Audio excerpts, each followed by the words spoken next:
So Oklahoma City gave us a bit of a reality check in Game 5, as you see Russell Westbrook throw that down on our lives, and then you'll see on this inbound, when I can't get an initial play off, gotta just throw something up with KJ, it doesn't work, and then as Westbrook sprints down the floor, gives it to Durant for the three-point play.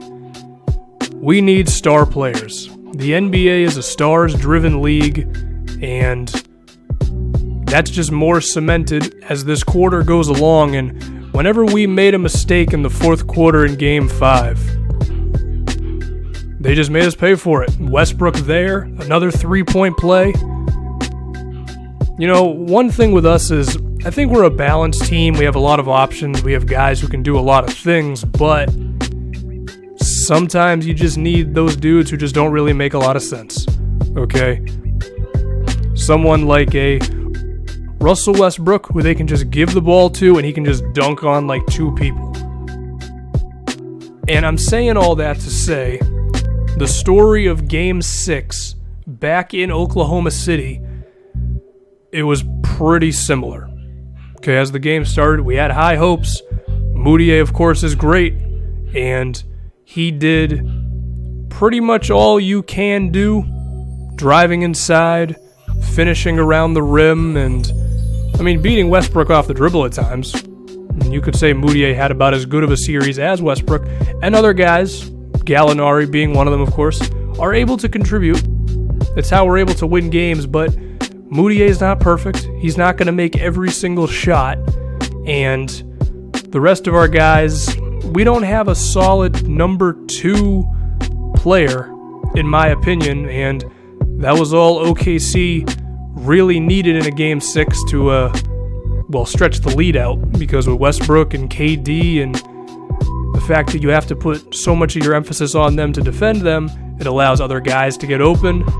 But with that, you can see we're down 7 points with about 30 seconds left. Westbrook makes that one. Thon Maker was in the area, but it really didn't matter. 9 points with 27 seconds. You have to imagine this is just pointless footage, right?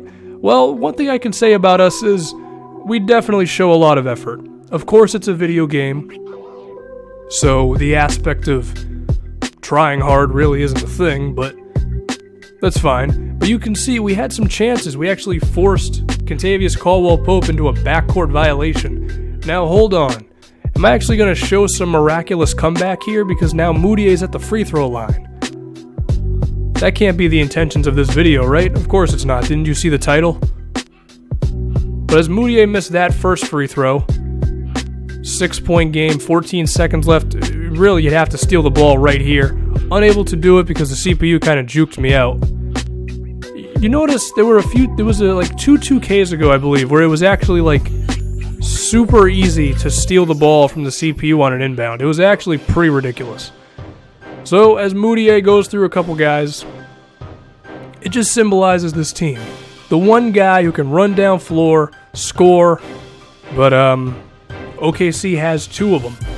And the way the NBA is now with Golden State and Cleveland and San Antonio and Oklahoma City, as we are attempting to enter that area, you're going to need more than just Moutier and the occasional 20-point game from Gallinari. We were eliminated in the Western Conference Finals. 6 games, and as OKC celebrates and we walk off into the tunnel, gotta improve. We gotta acquire a second star player. And you'll see in a minute that it actually becomes way more possible than you may have imagined. First things first, let's see how somehow the Toronto Raptors managed to make it to the NBA Finals where they lose to the Oklahoma City Thunder. KD with 30 points. And shout out to Kobe as well as Dirk for making the Hall of Fame. But now I want to tell you how we can acquire a second star next to Moutier. Remember a couple years ago when we gave Wilson Chandler to the Houston Rockets and they gave us a first-round pick? You want to know where the Rockets finished? Look at that. Deep in the lottery, which means we're on pace for the 3rd pick in the NBA draft. Well, we got options, boys. You didn't see this coming. A team that makes the Western Conference Finals that has a top 5 pick, we're slated to get number 3. So, looks like we're going to be selecting... Whoa! Hold on. Don't tell me the ping pong balls went in the order so we could have the number 1 pick in the draft. You know I can't influence this, right? This is legitimately random. Okay, we have number 2, which is still fantastic given our situation with our team. And by all accounts, we're going to be selecting, Dean Richards out of Creighton? I've never heard of him. Now, we could trade the pick right now and we could try to steal a star player from somebody, but you know what? I want to wait until free agency because a star player may become available. I mean, I've seen it before where, certain guys just go to free agency in 2K, and given our situation, I would be comfortable with signing a star player. If we don't have a free agent that we like, we're going to end up trading Dean Richards for one who we can pair next to Moutier so we can win ourselves a goddamn NBA championship.